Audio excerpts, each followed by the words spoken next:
여러분도 주님 앞에 나와 턱을 이렇게 받치고 앉아가지고 하나님이 오늘은 어떤 메시지로 나를 또 단련시켜 주시고 또 나를 정금같이 사용하시기 위해서 또 모든 것을 다 각도에 맞춰서 닦아주실까 하고 기대에 차는 그런 예배입니다. 우리는 다시 오실 주님을 맞이할 준비를 해야 될 성도입니다.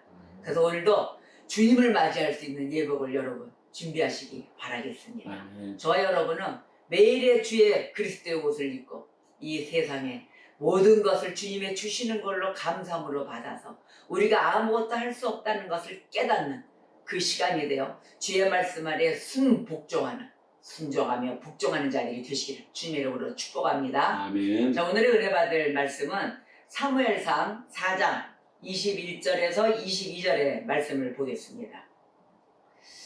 합독하겠습니다. 이르기를 영광이 이스라엘에서 떠났다 하고 아이 이름을 이가봇이라 하였으니 하나님의 교회가 빼앗겼고 그의 시아버지와 남편이 죽었기 때문이며 또 이르기를 하나님의 교회를 빼앗겼으므로 영광이 이스라엘에서 떠났다 하였더라. 아멘. 자, 이 사무엘상 4장의 이야기는 여호와의 언약궤를 블레셋에게 뺏깁니다.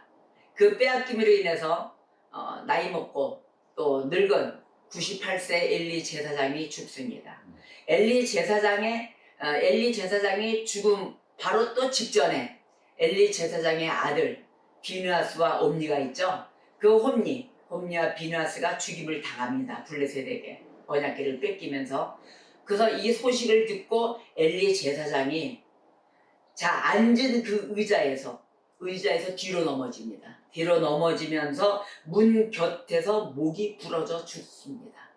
그래서 또 죽고 이와 같은 소식을 들은 며느리, 바로 이 며느리, 엘리의 며느리 비느하스의 부인입니다. 비느하스의 부인이 임신을 하고 있었어요. 해산달이 가까움에 있는 그 임신을 하고 있었는데 이거와 같은 이 놀람의 소식을 듣고 해산을 하게 됩니다. 아이가 출산을 하죠. 출산을 하면서 이 비느하스의 부인도 죽습니다. 죽어가면서 낳은 그 아이의 이름, 그 아들이에요. 아들인데 그 아이의 이름을 이가봇이라 지었습니다. 이가봇이라 지으면서 그 소리를 들으면서 아무런 의미 없이 죽어가는 그 부인, 또 엘리 제사장의 며느리. 바로 이렇게 죽어가면서 이가봇이란 뜻이 무엇인가? 이게 중요합니다. 이가봇이란 뜻은 영광이 이스라엘에서 떠났다라는 뜻입니다. 그러니까 모든 것이 하나님의 언약궤를 빼앗김으로 인하여 일어난 일들이죠. 모든 영광이 이스라엘에서 떠났다. 그래서 이가봇입니다. 자, 전투에서 패배한 이스라엘. 이 이스라엘은 하나님의 임재를 상징하는 언약궤를 부적처럼 여겼습니다. 이것 뺏기면 다 죽는 줄 알았어요. 그래서 그 결과로 이스라엘은 블레셋에게 다시 대패합니다. 전쟁에서 집니다. 언약궤를 빼앗기고 난 후에 전쟁은 더 힘이 없는 거죠. 대패하고 그 언약궤를 완전하게 빼앗기고 말아버립니다. 이 블레셋의 의미는요, 이주자란 뜻이에요. 블레셋은 이주자란 뜻인데, 이 블레셋은 그 동부 지중해 연안으로 이주해 와가지고 팔레스타인 남부 연안에 정착합니다. 정착을 했고 이들은 군사적인 강국이에요. 군사적인 강국으로 인해서 사무엘 시대, 사울의 시대, 다윗의 시대, 이런 시대를 그 이르기까지 이스라엘을 위협한 아주 강국한 군사적인 강국한 나라입니다. 강한 나라죠. 그래서 이 나라에 의해서 패배를 하고 하나님이 붙이셨다 띄었다도 하십니다. 이스라엘 정신 차리게 하기 위해서. 근데 이때 98세 늙은 엘리 제사장, 이 죽음은 비극적인 종말을 또 의미합니다. 비극적인 종말을 고하게 될 패역한 세대의 상징으로 보시면 됩니다. 그래서 이곳에 이 의미를 봤을 때 무엇이 떠오릅니까? 바로 이 주님에 관한 하나님을 바라볼 수 있는 충만함, 은혜, 그런 쪽으로 이해되지 않습니까? 성령 충만함을 이야기합니다. 성령 충만함에 있어서 우리가 게으르고 또한 늙고 둔해지고 어떻게 돼요? 무뎌지잖아요. 성령에 대한 역사에 대해서 무뎌지고 내가 무엇을 뺏겼는지도 모르게 되는 것입니다. 자, 그러면 이 성령 충만함에 대해서 우리가 신약 시대를 거슬러 올라와 얘기를 또 듣자 보면은 오순절의 역사가 있지 않습니까? 오순절의 성령 강림, 바로 이 강림으로 성령으로 충만한 그 성전으로서의 신약 교회가 탄생하였죠. 그랬을 때 에베소서 2장 20절에서 22절의 말씀을 보겠어요. 거기에 보면은 너희는 사도들과 선지자들의 터 위에 세우심을 입은 자라. 그리스도 예수께서 친히 모퉁이 돌이 되셨느니라. 그의 안에서 건물마다 서로 연결하여 주 안에서 성전이 되어가고 너희도 성령 안에서 하나님이 거하실 처소가 되기 위하여 그리스도 예수 안에서 함께 지어져 가느니라. 아멘. 자, 교회가 새로운 성전이기에 바울은 이렇게 얘기를 해요. 성령으로 충만함을 받으라. 항상 이렇게 권면합니다. 성령 충만함이 없으면 우리는 폐허가 되는 것이거든요. 그래서 항상 성령 충만함을 받으라. 그런데 이 시대에 와서 성령 충만함을 어떤 그 신비, 어떤 그 무아지경에서 받는 이러한 것으로 착각하는 수가 많아요. 그것이 아닙니다. 하나님 말씀 아래에 따라서 살아갈 때 성령 충만함이 일어나는 것입니다.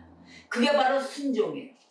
어떤 형식을 갖춘 예배만 할 것이 아니라, 듣기만 할 것이 아니라 그 말씀이 내 속에와 내 인생의 모든 삶을 주관하는 말씀이 되어야 되는 것이에요.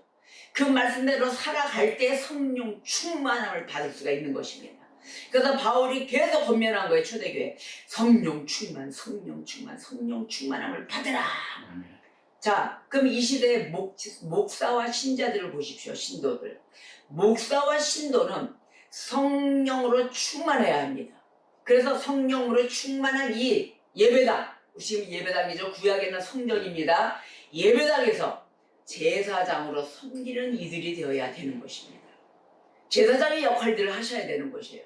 그런데 제사장들이 기름 부음을 받잖아요. 이 기름 부음을 받듯이 성령으로 충만하게 이끌었던 그 구약의 성전, 지금의 이 신약 교회에 있어서는 본인들 모든 목사와 신자들이 교회가 되는 이 순간에 성령 충만함과 함께 말씀으로 들어가 그 말씀대로에 살아가는 그 모습 가운데 주 예수 그리스도의 영광이 빛을 발한다는 것을 잊어서는 아니 될 것입니다.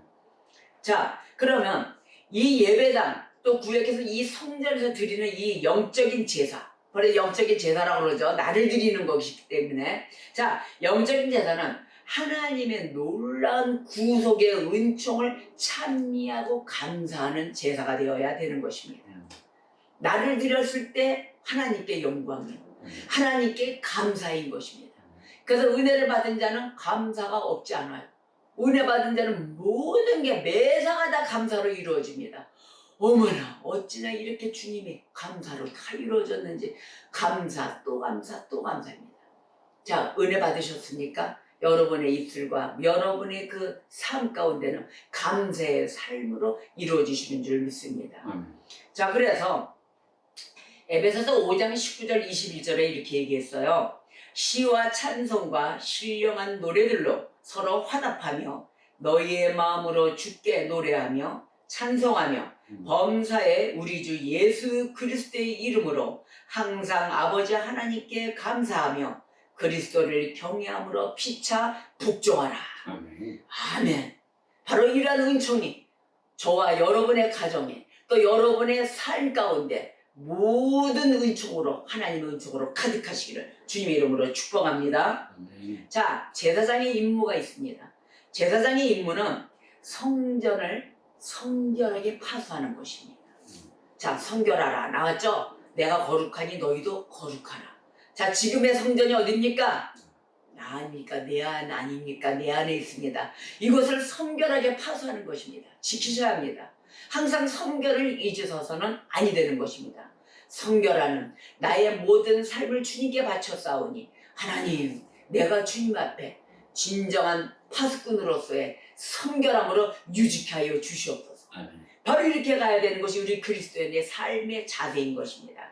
그런데 제사장이 이 일에 실패하면 어떻게 될까요? 제사장이 이걸 못 지켰어요.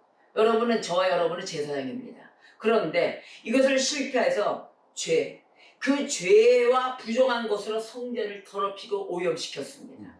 오염이 되었을 때 어떻게 돼요? 성령이 근심하는 것입니다. 이게 내 안에 성령이 머무는 곳이기에, 내가 성전이기에, 바로 우리가 죄와 모든 부정한 것으로 오염을 시켜버리면 성령이 근심하심으로 탄식하시게 되는 것입니다. 그랬을 때 후에 오는 그 두려움을 우리가 생각지 않을래야 않을 수 없다는 것이에요. 자, 에베소서 4장 30절에 이렇게 말씀하셨어요. 하나님의 성령을 근심하게 하지 말라 이랬어요. 자, 그 안에서 너희가 구원의 날까지 인치심을 받았느니라. 아멘. 인치심을 받은 자 어찌 성령을 근심케 하실 수 있겠습니까? 하시는 게 아니죠. 어찌 성령을 근심하게 할 수 있습니까? 그렇죠? 성령을 근심케 하지 말라 그랬어요. 자, 그러면 신구약을 통해서 신구약의 교회와 성전의 죄를 보겠습니다. 그 죄를 보면은, 자, 구약 성전에서 제사장이 죄를 범하잖아요. 죄를 범하면 뭘 당했어요? 죽임을 당했어요. 즉각 죽임을 당했어요. 죄와 우상 숭배로 성전을 더럽힌 이스라엘 백성에게 바로 이 혹독한 죽임으로 인한 징계와 심판이 임했습니다. 그러면 신약교회는 어떨까요? 신약교회를 볼까요? 신약교회를 죄로 더럽히잖아요. 죄를 더럽히면은 하나님이 그 사람을 멸하신다 이렇게 말씀하셨습니다. 고린도전서 3장 17절에 누구든지 하나님의 성전을 더럽히면 하나님이 그 사람을 멸하시리라. 하나님의 성전은 거룩하니 너희도 그러하니라. 아멘. 이렇게 말씀하셨습니다. 자, 그러면은 성경에서 이 말씀한 신구약에 대한 죄를 범한 제사장들에 대한 벌칙. 자, 그러면 성령으로 충만한 성전, 바로 초대교회. 그 초대교회에서 성령께 거짓말한 자들이 있죠. 예를 들면 아나니아와 삽비라입니다. 성령께 거짓말했어요. 그들이 샘플로 죽임을 당했습니다. 자, 그러면은 이 사람들이 거짓말을 해서 죽임을 당한 게 아닙니다. 죽음보다 더 무서운 징계가 있어요. 이들에게는 무엇이 있었냐면은 이 성령이 떠나는 역사가 있었어요. 그래서 죽임을 당한 겁니다. 그 즉각 자리에서 죽었습니다. 성령이 떠남으로 죽었습니다. 자, 그러면 새로운 성전 이 교회에서 성령의 영광과 능력이 떠나는 게 최고의 벌인 거예요. 이거 상당히 무섭습니다. 내 안에 머물고 계시고 함께하고 계시는 성령이 떠난다 생각을 해보십시오. 자, 성령의 영광과 성령의 능력이 떠났을 때는 나는 뭐가 됩니까? 폐허가 되는 것이에요. 푸석푸석한 아무것도 모르는, 아무것도 감각이 없는, 이게 악에 의해서 움직이는지 성령에 의해서 움직이는지 아무런 감각이 없어진다는 거예요. 예루살렘 교회에 징계가 임했습니다. 자, 징계가 임했는데 성령이 떠났을까요? 아니에요. 이들이 뭘 했는지 아십니까? 예루살렘 교회의 이 온 교인들이 징계가 임했을 때 어떻게 했냐면은 모두가 회개를 했어요.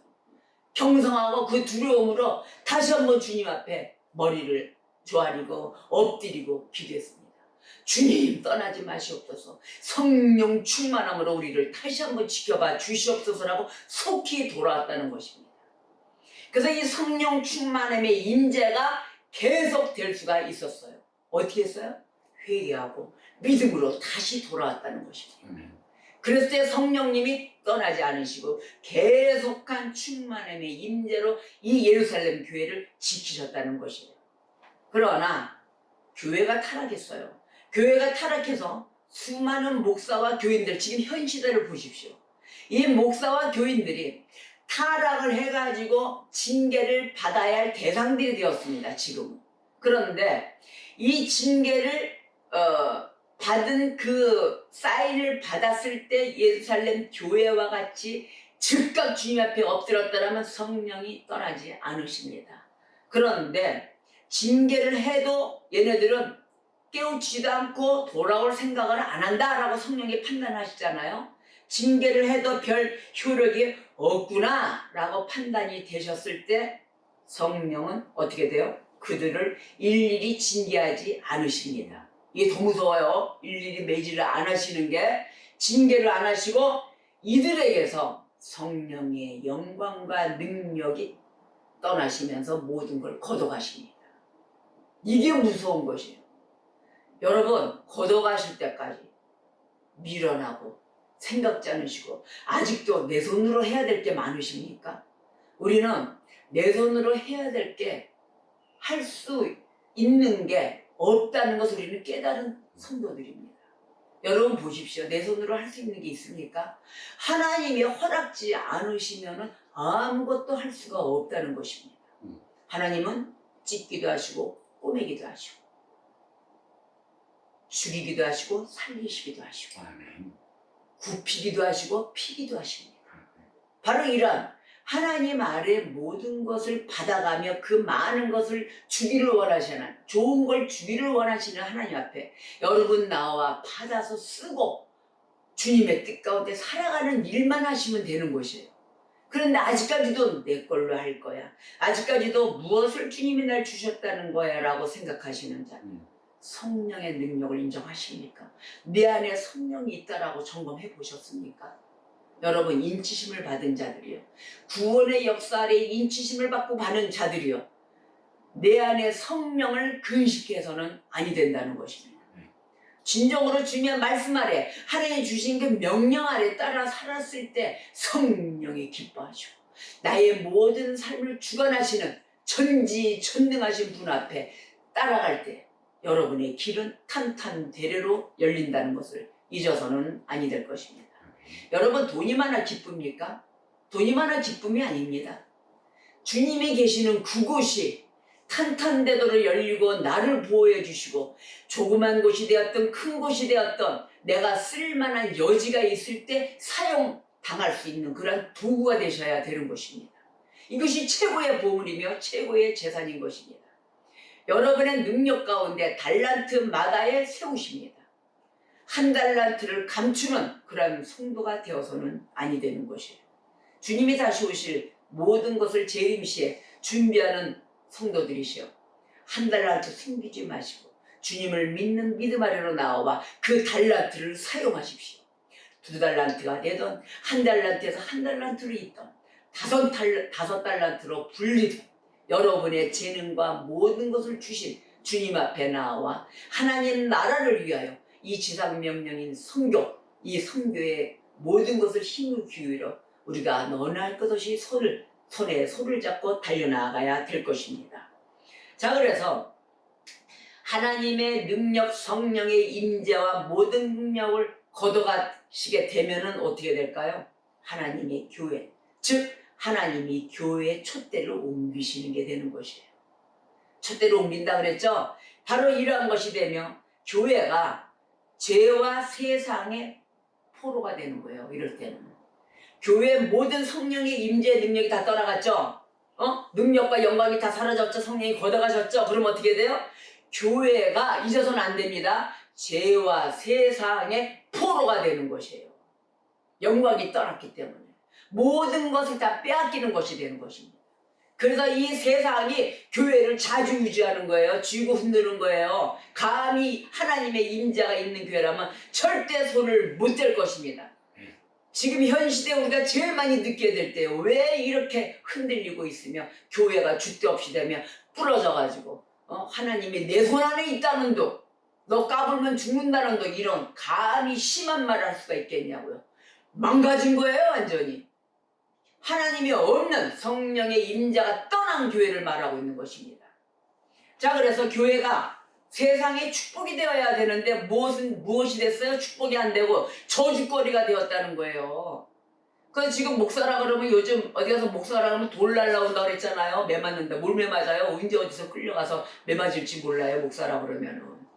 이렇게 망가진 이 세상이 되었습니다. 그러나 외모로 보았을 때 망가졌지만 우리가 이 안에 지금 비대면 예배다 교회 나오면 막 신고까지 한대요. 교회 예배하러 나오면 동네 사람들이 신고한대요. 코로나19로 인해서 모인다 막 이래가지고. 그런데 무조건 할 것이 아니라 그래서 교회가 건물 자체가 폐허가 돼가고 있지만 하나님은 살아계십니다. 아멘. 우리의 믿음에 모든 것을 이뤄나갈 때는 그 하나님은 쉬지 않고 일하고 계시고 우리의 믿음과 모든 것을 준비하며 대비하고 나가 계시는 그 하나님 앞에 나오시기를 주님의 이름으로 축복합니다. 나오세요. 우리는 하나님의 역사를 계속해서 일하며 달려나가고 있습니다. 겉모습만 보이는 폐허만 바라보지 마시고 진정한 하나님을 만들어 나오시고 하나님을 알아야 되는 그 지식에 게을러서는 아니 된다는 것입니다. 그 지식이 바로 서야만이 내 신앙이 견고하게 숨게 되는 것이에요. 그래서 하나님의 살아계시고 온전히 역사하시는 그 하나님 아래 축복에 하나님의 축복하심에 우리가 누리는 자들이 되어야 될 것입니다. 그래서 영광스러운 이 성전인 교회에서 하나님을 섬기는 제사장들이 되어야 되고 또 이 제사장은 그 두렵고 떨림으로 행하며 지키는 그런 자들이 되어야 되는 것입니다. 그래서 파수꾼 아무나 하는 게 아니에요. 자, 하나님의 흠없는 자녀로 살아야 되겠죠?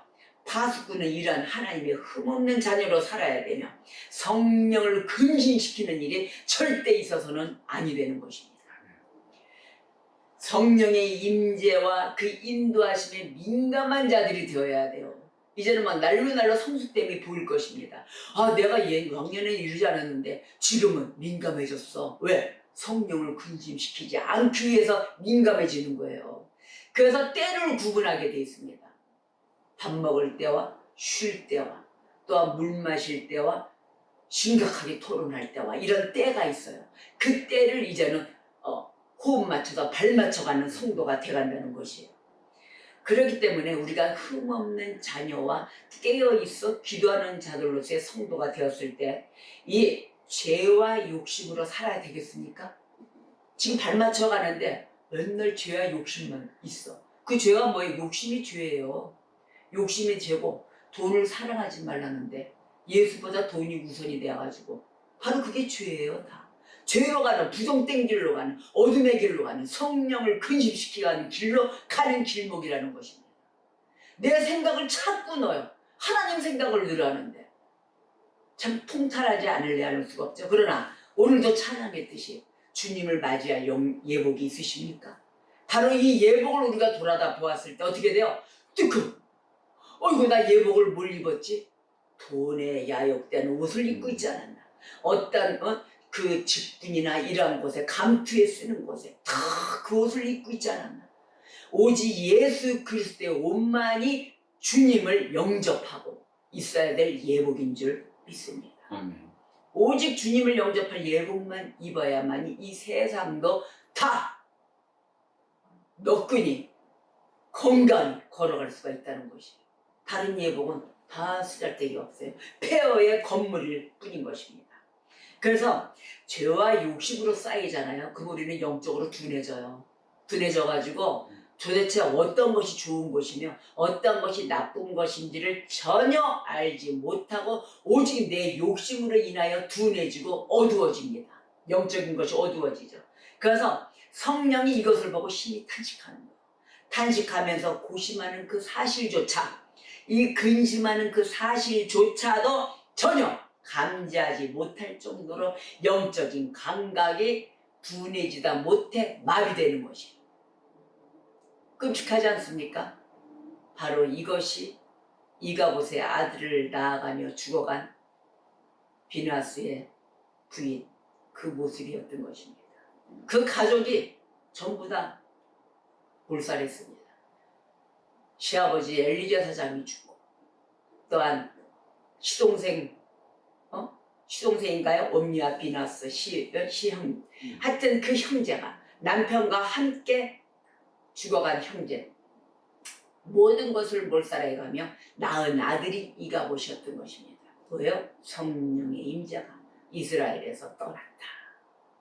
바로 우리가 살아가는 삶 가운데 이가봇이 되어 있지 않은가 돌아봐야 될 것입니다. 무서운 것입니다. 하나님의 언약궤를 빼앗기고 자, 죽임을 당하고 모든 것을 빼앗기고 난 후에 하나님이 영광에 떠난 이 이가봇에 대해서는 우리가 두려움과 떨림으로 인하여 깨어 있어야 될 것입니다. 떠나는 이미 떠났어요. 잡을래 잡을 수가 없어요. 성령의 근심을 시키지 말며 이 성령 하나님의 모든 뜻 가운데 따라 행하며 감사가 넘치는 삶으로 살아가시기를 주님의 이름으로 축복합니다. 여러분, 우리가 영적인 이곳에 있어서 지금은 깨어 있어야 될 그 강조를 제가 계속 하는데요. 다시 오실 주님, 그 재림하실 주님을 우리가 맞이할 예복을 항상 입고 있어야 되며, 또한 열처녀에 나오는 다섯 처녀와 같이 신랑을 맞이할 예비할 그런 예비하는 성도들이 되어야 되는 것입니다. 호롱불만 들고 있는 것이 아니라 기름을 항상 채워갖고 있는 그런 다섯 처녀들이 되셔야 되며, 우리가 항시 언제 도둑처럼 임하실 그런 주님 앞에 나왔을 때 원하는 것이 있습니다. 무엇을 원한다고 하셨죠? 믿음을 원하신다 했습니다. 다른 거 원하지 않으십니다. 여러분의 믿음을 바라고 계십니다. 지금도 우리가 해왔던 그 부분에 대해서 회개하는 성도가 되어야 되며, 주님께 온전히 의존하며 기도하는, 기도를 쉬지 않는 성도가 되어야 될 것이며, 말씀에 의해서 여러분들이 이해를 못하는 말씀이 많을 것입니다. 그 말씀도 구하십시오. 하나님, 제가 이거 이해를 못하는데요, 이해할 수 있는 능력 주세요. 성령님 두셨다 뭐 하십니까 여러분? 성령님이 그 일을 하십니다. 주님, 내게 이게 이해할 수 있고 하늘의 지혜, 나에게 총명함을 주시사 하늘의 지혜를 이해할 수 있는 능력을 주시옵소서 라고 구하십시오. 여러분, 구하는 자에게 하나님은 주십니다. 이런 하나님과 함께 한 주간도 승리하시기를 우리 주 예수 그리스도 이름으로 축복합니다. 기도하시겠습니다.